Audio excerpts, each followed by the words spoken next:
Hello, and welcome to Uplevel Your Rowing, the Masterclass series for masters rowers to help you train smarter, master mindset, and build healthy habits to skyrocket your rowing success. I'm your host, Chris Coughlin, lightweight sculler, coxswain, certified health coach, and the owner of scullinggear.com. This masterclass series is designed for both recreational rowers and competitive racers. So whether you're new to the sport, coming back to rowing after a break, or you've been a lifelong rower, there's something here for you. I hope you find these interviews to be fun, informative, and entertaining. So let's get started. We're doing part two of a two-part session with the folks from the Florida Rowing Center, Gordon Hamilton and Cindy Schertz. And in this segment, we're going to focus on Cindy. So Cindy began as a synchronized swimmer and competitive swimmer continuing into college. She coached swimming for over 10 years, traveling to the Olympic Training Center every year to work with top coaches and athletes, focusing on biomechanics. Cindy joined the Florida Rowing Center staff in 2014 and applied her medical background and biomechanics knowledge to rowing. Cindy continues to row, training and competing at local regattas. When not at the Florida Rowing Center, Cindy is a competitive sailor racing sonars. She also helps transport sailboats and has made 2 crossings from Hawaii to California. Cindy lives in Coeur d'Alene, Idaho, if I didn't mess that up, near her children and 8 grandchildren. So welcome back. Welcome, Cindy. Welcome, Gordon. Good to have you back here.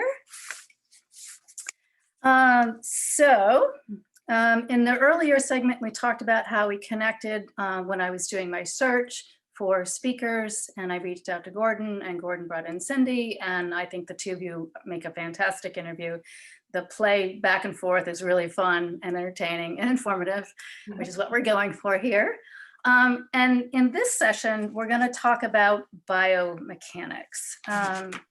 So let's just kind of begin with a definition of what is biomechanics, Cindy. Go ahead. Oh, cheers. No, I didn't know it was going to be a test on that. I didn't print out the Google search. Can I Google it real quick? It's what's happening. Everything has a reason and a why. There's a basic why. If something's not working, I'm messing this up big time. I've got very nervous. I wasn't prepared for this question. Help me out here, Gordon. You're the MIT brain. It's the kinetic chain. Thank you. If once one thing is not working, another muscle is going to take its place. It's the way it is. So the biomechanics is working out which are the muscles that are designed to do the job. Right. Okay. Right. And avoiding using the ones that aren't. Right. But it's going to. Yeah, they will. The wrong muscles will jump right in if the right ones can't do it. They don't sit there and say, nope, your job. Right. But then there's a why why everyone, when they are seated, and we're doing a deadlift over and over and over from a seated position. Okay. You look at yourself, if I wouldn't do a deadlift in that position, I shouldn't row in that position. What happens is when you are seated, we as a society, as people, we haven't been sitting for that long. We were squatting. We're ready to get up and flee, run away from something. When you're seated, your brain thinks you have fallen and you are naturally tucking and preparing to protect your inner organs. Not only that, I have put you on a skinny boat with water all around you. And there's no air in there. And your brain is like, oh yes, I'd like to fall in the water this way. No, it's going to curl and tuck. And that's just normal.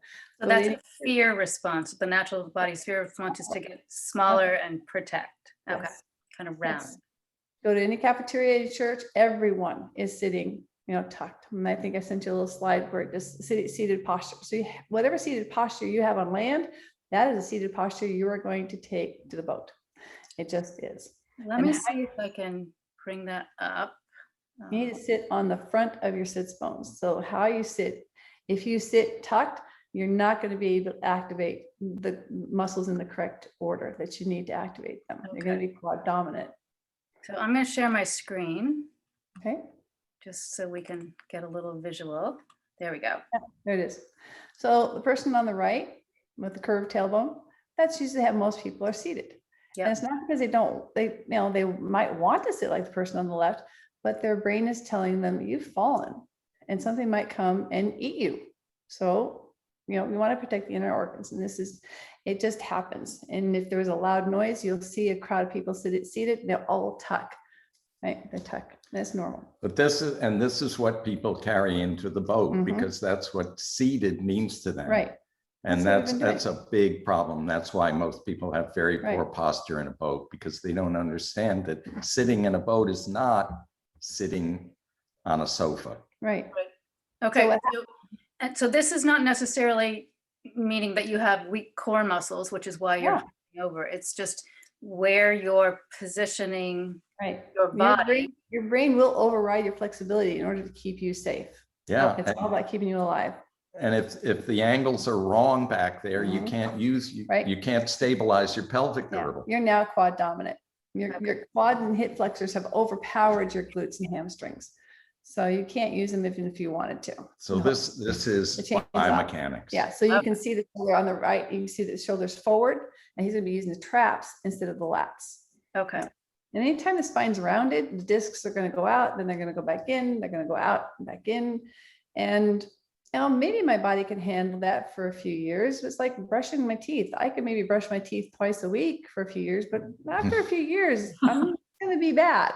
The Yeah. same thing. After a while, I'm gonna pay a penalty. It's usually when you're like reaching down to pick a fuzzy off the carpet and you're like, and yeah, that's when it decides, no, we're gonna stay bent over for a while. Okay. So So we can train our bodies, I'm assuming, to find Right. out and recognize yes. where we should be. And this is kind of the basis of the sculling technique in terms of your posture, if I understand. Right. And to get a nice example of biomechanics, getting to this, if you go to a playground Yeah. Hmm. and watch toddlers as Yeah. they learn how to walk, because a toddler can't do something if they don't do it properly. Right.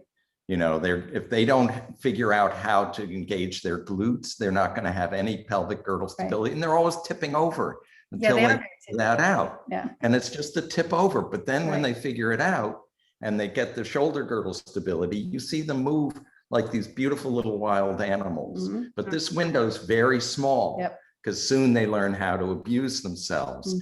But if you want a perfect exercise, there'll be a bucket of sand over in a sandbox, and this little toddler will walk over perfectly, just perfectly, bend down perfectly, and pick it up. Because if they don't do it right, they're going head first into the bucket. And then, of course, 40 years later, we have to go to a personal trainer Mhm. to learn how to pick Pick up up the buckets. bucket of sand, Yeah.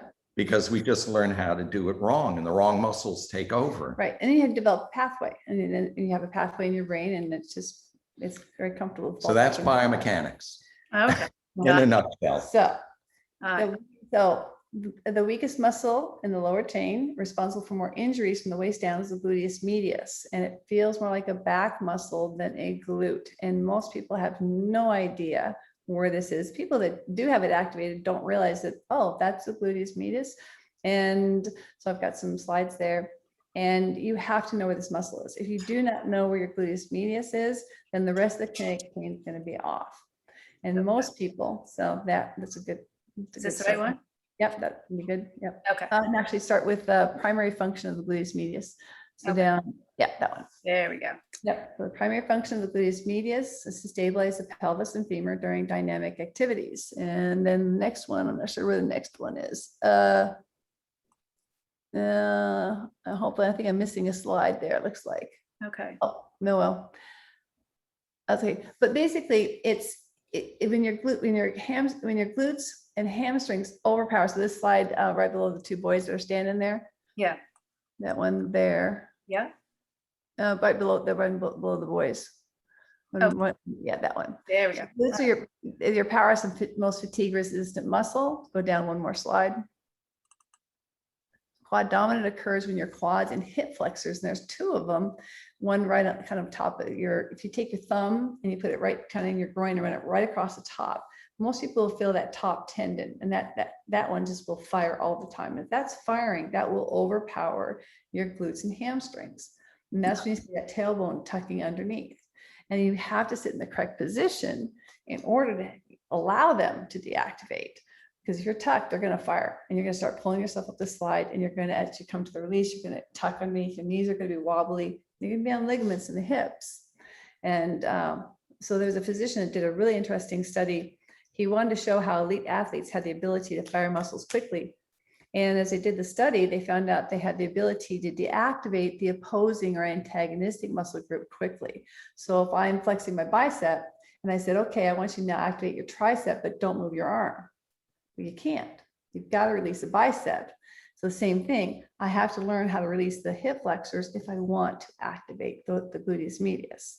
Wow. So I can stretch them all I want, but if I've got a pathway of those firing, they're going to fire and they're going to overpower my glutes and hamstrings. So you've got to learn. There's a lot of really great gluteus medius exercises on YouTube. We do 3 of them that are really fun. One of them I made up. I call it the flip-flop drill. Okay. You're walking along and you hear that snap, snap, snap, and people are walking with flip-flops. Yeah. Reach around and feel your butt. At no point should your butt be saggy. It should always be engaged and firm. Gluteus medius, maximus should be engaged up, the lower oblique up, and then let it snap. You reach around, you grab your glute, it's going to be very saggy. And that's what's happening at the end of your drive. End of your drive, everything is just let go and it's saggy. And you're coming off the foot stretcher in a feather into the body every time. So now engage the gluteus medius, maximus up, lower ab up, and walk and just engage it at the very end of your stride. And that will not snap. It'll stay away. And that's what you need to do at the end of your drive. That way you stay connected, you can tap down, further away. But you can do it standing. It's going to be more challenging to do it seated, and it takes time. And that would explain why a lot of masters, when they get out of the boat after a long row, they have trouble standing up and they have to stretch that hip flexor area just to get upright, which Exactly. Right. And it doesn't have to be that way. Yeah. It really doesn't have to be that way. yeah. And if I would tell them, if I have to pick one muscle that you need to know, you have to know this muscle, it's the gluteus medius. And it feels like a back muscle. You have to know that muscle or the rest of the chain is going to be off.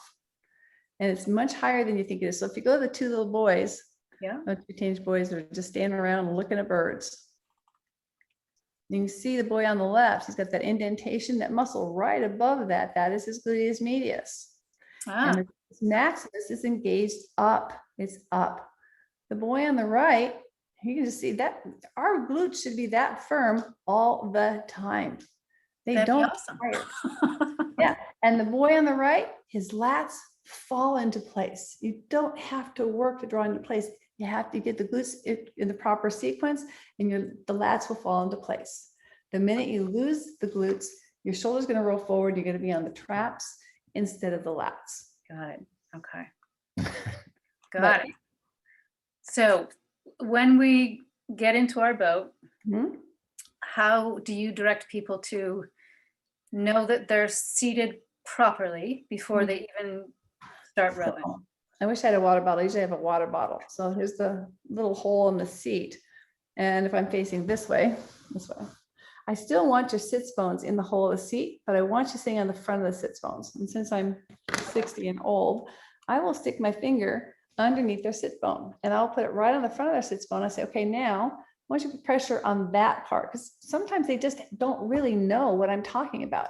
Yeah. And I'll say, okay, now once you put pressure and sit there, and they had no idea, oh, that's where I'm supposed to be sitting. They'll just kind of keep scooting forward on the seat. Like, no, still stay in that little hole, just shift. And once they find that position, then they're able to activate the gluteus medius, the lower oblique up, maximus up, then they can deactivate those hip flexors. Or simpler. Well, that is one way. But they have the other way we'll do is we'll tell them to screw their heels towards each other, balls of the feet away, which will help open their knees, which will help open their hips. And then you can feel the glutes You start can. to engage. Or you can simply squeeze your butt cheeks together. Well, most people, if they're tucked, they will tuck the And then you maximus. rise up and that's the feeling of being on top of the seat. If you've got the gluteus medius. Right. But Okay. if you're tucked, you're engaged the gluteus maximus in a tucked form, in which case now you're all on ligaments, your hip flexors are firing, and you're going to be wobbly as you come up there and desperate for that entry. You're going to push to create the pressure on the face of the blade instead of letting it load. Yeah.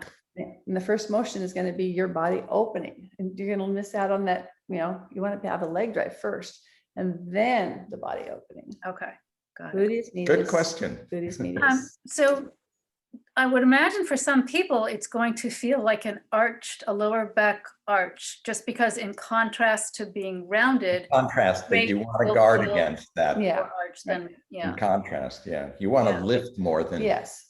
And when Arch. your coach says, You're not overarching, you're not. no, No. they just need to find the gluteus medius. And and any good lift instructor, a really strict lift instructor, you can show them your rowing and say, they say that I'm doing a lift or a clean from a seated position. They'll go, oh yeah, they will be able to look at your biomechanics and know exactly what you should be doing.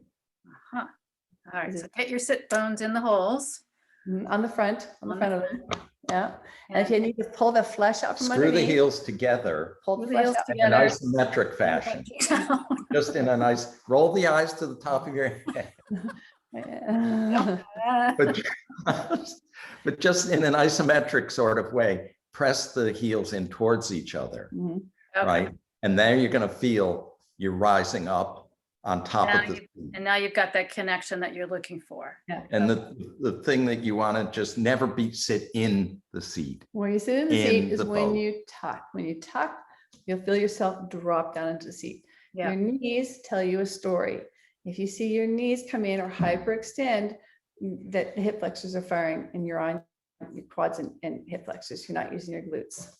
All kinds of knee. telltales if you're doing it right or wrong. So that's good to Yeah. know. Yeah. I suspect for people who have not rowed like this, Mhm. that they're going to feel it Mhm. fairly quickly because Right they're away. now engaging different muscles in different areas Yeah. for an extended period of time with which they may not have been doing before that. Just Exactly. 10 seconds, 6 times a day. It's going to take a while to create a new pathway. Yeah, I remember I was training with one, well, she was in a double and I was in a single, and they were training for the head of the Charles. And we had been working that week on connecting, with your big muscle groups and really pressing through your hips with your butt and your quads and stuff. And she actually said that she never felt her butt either get tired or sore Right. or was the same anything way. like that. And the look on her partner's face was a little like, Yeah. I've been That pulling explains you it. around. Yeah. No, I was the same. My legs never got tired. My legs never got tired because I was totally on the wrong. I was terrible quad dominant. My Yeah. legs would slam down fast. My hands are still out here and I've got a yank left in me. But if you're quad dominant, your legs are going to go boom. They're down fast and you are still left out here. And like, well, you're going to fit into the body every time. yeah. You want your coach will say, fast legs. Yes, they want fast legs, but on the correct muscle group. Right. They don't want, those knees to kick in and then have everything, all ligaments are gonna, and then the only thing holding you in the boat's tops of your shoes. Yeah. Yeah. And that's another issue. Yeah. Because then you get shin And full. another story. Mhm. Yeah, exactly. Right. All right. Well, let's transition to the safety topic a little bit. We had touched on this briefly in the first session, just in terms of not only as a coach, knowing what to do if your rowers get into trouble or they flip or whatever, but also if you're in a single and Right. a boat next to you flips, Mhm. what Before kind I of ever protocol? even go out, I always take my phone with me. And I don't row with anybody unless they have their phone with them. I Okay. mostly take my phone to help you. You taking your phone is to help me. So Got it. you help someone for me. So they Yep. say, oh, I don't need a phone. Well, I do. I have a problem. Yeah. And I have it's a little tether. This kind of wraps around my phone waterproof. And it's got a long tether. I can tether it to the phone. I have a whistle attached to it. And and then inside my phone, I have, if you slide your phone, all phones have this. So if somebody slides my phone up, and shoot, it opened up, shouldn't open up. I'm trying to have it not open. So slide up, and yes, so it's not gonna do anything. It says emergency. And then I don't know if you can see this. It's gonna say medical, let's see if I can get it here, medical right here, medical. Oh, yeah. Right? Medical And ID. anybody can touch that. Anyone can touch that. And there's all my information, my contact information, my medications. Now that everybody saw that, they can freeze and go, oh my God, taking It's like- what? Oh, my colonoscopy, I'm not due till 2023. So I'm good there. but everything's right there. So medical people can pull that up and they know who my contact is, they know what my medications are. So fill that out on your phone. And Okay. if you don't, just Google it, how do I fill out that? So any emergency personnel, they don't have to have your thumbprint or anything like that. They can pull that open and know how to get a hold of people. So have that filled out. And then I know how I'm feeling before I even launch and what boat I'm in, how many attempts I will make if I do flip. And when in Idaho, it's cold. It might only be one attempt, in which case I'm not even going to try and get back in my boat. Depending on which way, if it's upside down or right side up, I'm just going to come over to the side, push down, and get my nipples on the other side, and I'll swing a leg over. You need to get your nipples on the other side. We all have nipples. Everybody chuckles at that, like, you don't? So, and then swing the leg over. If you don't get it over, you only get partway over, you won't get a leg over. So you get the leg over, and then you lay on top, and you just paddle it in like a surfboard. Okay. You want to get out of the water. Out of the water. You already know that. So, and we take yellow towels. So we buy these yellow towels because if somebody flips, I can't really see them or hear them, but if they're waving that yellow towel, I can see that. Or if another boat's coming at you, you can wave that yellow towel. If a rower flips, you stay with them. They'll be embarrassed. They'll say, oh, go ahead. No, you stay with them until they're back in the boat or a coach comes to you. Make sure that you always keep your stern pointed at them. Never have your rigger pointed at them. If they get panicky and they grab your rigger, now you get on the water. If they get tired, they can climb up on your stern and you can row them to safety, row them to where they can get some help. Oh, this is great stuff. Yeah. This should be part of every boat club's Could be. first day on the water or orientation or, a Could be. couple times a season, actually. And it should be practice. It's just kind of like everybody knows, I know how to change a bike tire, and then they're sitting on the side of the road with their levers going, you want to know how to do this right away. So hop in the water and practice. And some boats are really hard to get into and some boats are easy. Windtech 24s, they're hard to get into. Mm-hmm. And so we go through the exact steps of how to get back into a boat. But back to just, being safe, make sure you just never, ever have your rigger. If you're in the water with another person and they're starting to panic, they're going to climb on you. You swim down. They're not going to follow you that way. So just swim down, get away from them, and then they can, flounder around a bit. But yeah, don't try and help someone who's panicking. They'll take you down. When you do the swim test with the group, your coach should be watching the whole group and watch their eyes. The people who have the panicking eyes, whether or not they're doing well or not in the swim test, if they're going to panic, they're the ones that need to be rescued first. Okay. Note of that. When you're doing a team boat, you always have a buddy. This is my buddy. So if we do have a problem in the water, first, you always sit with your boat. You never leave your boat. Sit in as long as you can. Well, we can. Yeah, usually. But if you happen to, my buddy, the boat's upside down, or upside up, we're going to interlock arms on either side of the boat, try and get ourselves that we stay with the boat. So, and this should be practiced, practice interlocking arms with your buddy. So you know who your buddy is before you even launch. I know we carry life jackets in launches, but if you've ever tried to put on one of those big orange life jackets in the water and then try and climb into a, that's pretty challenging. They really, you're like, this goes through the one little ringy thing, It is challenging. The life jacket, they're just going to lay on it. They're not going to try and put it on. We would do that with the youth crew in a pool, and they'd be fully dressed, and we'd dunk them in the pool, usually when they weren't expecting it. And then they had to tread water for 2 minutes, and then we'd throw them a life jacket. They had to put the life jacket on all the way around with the clip, and they could help each other. Okay. But it made them realize just how hard it is to tread water when you're fully drenched in your wet, soggy clothes. Plus, you may have inhaled some water when you went in because you weren't expecting to go in quite so fast. And then the challenge of the whole life jacket thing is, it's an eye opener for them. So. And clothing, making sure that you are wearing wick-away clothing. Don't wear anything that's going to absorb water. I've seen so many rowers, they have a hoodie on and they say, oh, I'll just turn my hoodie inside out so I don't catch the handles. Oh, don't wear a hoodie. No. Yeah, wick-away clothing.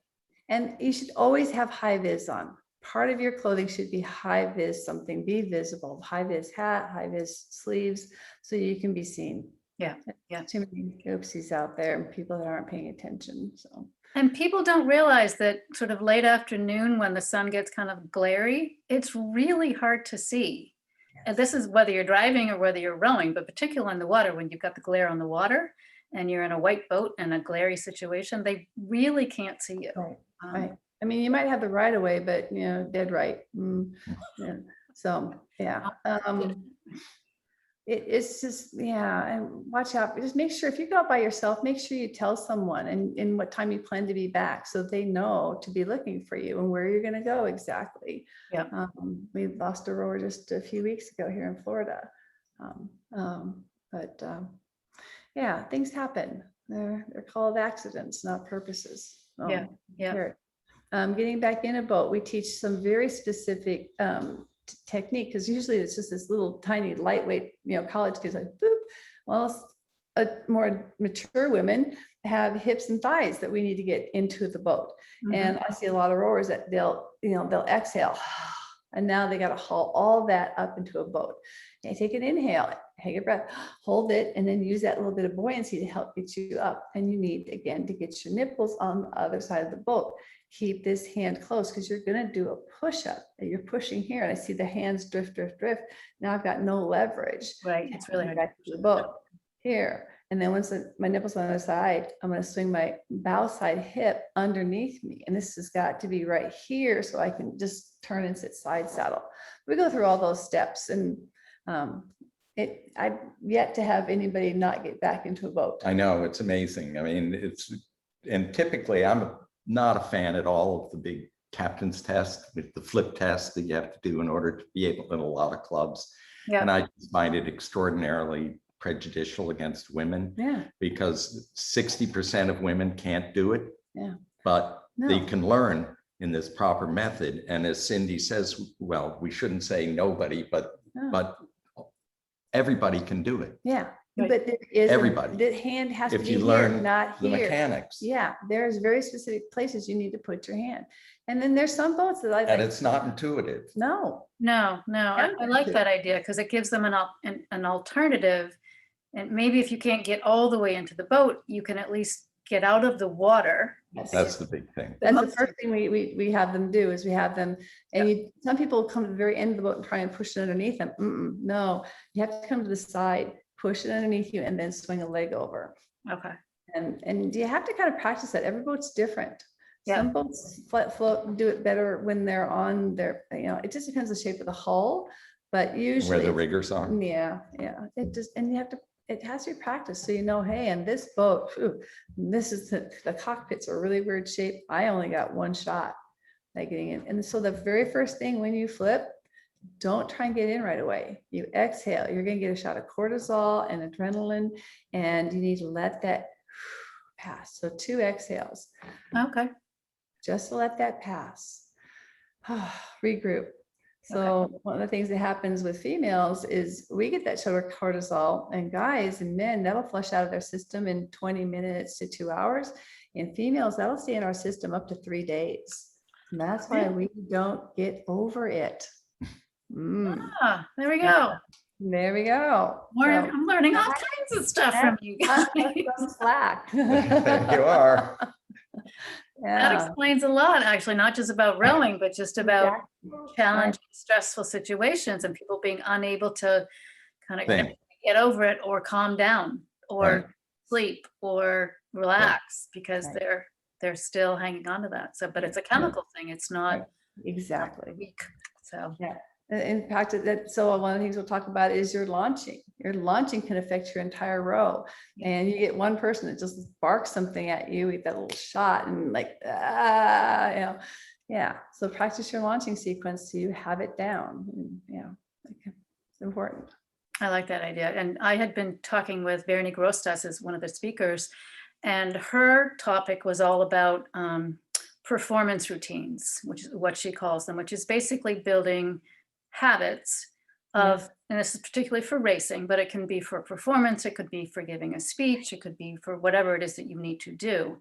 But you want to work through a consistent plan of what you're going to do, when you're going to do it, how you're going to do it, why you're going to do it, and how it feels. And then you can introduce obstacles or mishaps so that you experienced that and you know how to get through it. So if it happens in a race, you hit a buoy or, you know, That's- out. I love it. I've done that before. It's That's part of absolutely your routine. vital. And one of the things you have to be prepared, particularly in rowing, for delays. And you need to know what you're going to do in that period of time. Yes. And you Exactly. have to have something ready to do. Mhm. You know, you don't want to suddenly do something you haven't done before. No. Oh, let's try this drill. It'll be faster. That's why you So- don't change your eating plan on race day. You don't introduce. Right. Exactly. Don't have that burrito. No, Exactly. no, That no. looked delicious, but After the no. race, maybe, not Right. before the race. Yeah. Right. And she says you can develop these performance routines for pretty much anything in your day, your morning routine, your setup for your work, how you work, when you take your breaks, your shutdown at the end of the day. So you leave your work at work, gearing up for whatever you're going to do after work, if it's a sport or a team or whatever. And then again, at the end of the night, having another performance routine to kind of let your body relax and get ready to go to sleep so that you can actually sleep. Yeah. And she has a whole series of questions that you're supposed to ask yourself, and you kind of build Wonderful. these little modules, and you can keep adding to them. So I'm sure you've heard that, you know, Olympic athletes like Michael Phelps, he had a very, very strict routine of what he would do from the time he woke up until after the race. And it did not vary. And, you know, he had his music set, he had his how many laps he was going to do for the warm up, his warm up on deck, the whole thing was scripted. And obviously, as you say, Gordon, you have to allow for a little bit of variety and flexibility because not everything always goes according to plan. Never goes according Charles. to Any rowing race will not go as planned. But knowing that and having a plan for that is a good idea. So I love it. It's pathways. I mean, it's like putting a baby to bed, you know, you have the bath and you have the story and the jammies and your brain knows I'm getting ready for bed. Yeah. And you hope it works. That's what I know. I don't miss it works today. Well, this has been great, guys. Do you have any final thoughts you want to share with the audience before we wrap up? Again, you know, be curious and go too far the other way. Rowers have a tendency to go I think that's it. Go too far. You can always dial it back. And if we see you out there rowing nice and smooth, we know you're not changing anything. It's okay to bobble. You know, if we see you bobbling out there like, oh, they're making a change. They're trying something. Yeah. Try something new. We discount the value of failure. Mm. Oh, that didn't work. Okay, learn something. There's that old saying, everybody wants to go to heaven, but nobody wants to die. Right. You've got to die it's to make okay. a change. I love rowing Or to improve. coaching juniors. We had that one whole group of college kids and we launched them and I mean like 3 of them were in the water. Like, oh, and they just popped back in the boat and off they went. I got it out of the way. row with abandon, you know? Yeah. Now, a friend of mine was at Craftsbury with me one year and he was in a group and the coach said, go up to the catch and then go too far just to see what it feels like. So of course he went up to the catch and he went too far and he flipped over. It's like, that's I did what you told me to do. Yeah, well, now we know. Now I know how far not to go. So Yeah. it was in the middle of summer in Craftsbury and it was fine. But yeah, he was totally open to just doing whatever the coach said to do just to see what it would feel like. You So, row on some really nice, clean water and it's a nice hot summer day, row with your gates open. Yeah, because you're losing the pin if you stay in the water too long. That's the only reason you have a gate. It goes forward and that gate keeps it in there. That's incentive to keep the pressure against the pin and not go too deep because you got shaft in the water. Now you got to take it out of the water and that's going to go to the front of the oar lock. You're disconnected. Oh, I like that. I had just interviewed Troy Howell from Craftsbury. He was talking about comfort in the boat. Hmm? And all the tricks that they do where you literally take your oar out and you stand up. Oh and yeah, that's and fun. But I I can- like this one. I like this one where you have the gate open because then you really have to focus on the pin, which is what Yeah. you guys are talking about. And that's where the speed is at the release. And, Yeah. and you hear a noise, that's a shaft door going to the front of the oar lock because you stayed in the water too long and you've lost the connection to the boat. So you have to listen for these things too. Yeah, and just imagine your gates are open. Ooh. All right. Well, on that note, everyone's now imagining rowing with their shoes out, with their feet out, and their gates open. beautifully connected with the proper positioning using Experience. Boom. Yep. And we're gonna post our flip clinic so you guys can see how we teach how to get back into a boat. Okay, beautiful. So we'll connect to that. So if people want to learn more about the Rowing Center, the Florida Rowing Center, you've got a great website. That's probably the best way for them to find out. Yeah. Yep. Yeah. And you guys are finishing up this season, but when do you start taking reservations or whatever for Middle of the summer. Yeah, the summer? maximum of 12 people. July-ish. That's the most. So sign up early because they do Okay. fill up. That's what I'm Right. thinking of. If you're only Yeah. taking 12, people might want to. Yeah, so the middle of July is when we start Yeah. taking registration. So put a little note in your calendars, everybody. Yeah. You're gonna get inundated. Yeah. So as I said, I'm gonna have the information about the website and how to contact you guys. And we'll have the information on the safety clinic and the video. And that way everybody will be able to find it either in the email, on the speaker page, or in the workbook that I'm putting together. So it'll be easy peasy to find the Florida Rowing Center. Thank you guys for being a part of this series. This was really fun. I learned a ton on this one. I love these interviews because I end up coming away with all this new information that I want to try. So it's been great. All right. Thank you again. For the viewers, there's more to come. So stay tuned. And until then, have a great row. Goodbye, everybody. See you guys.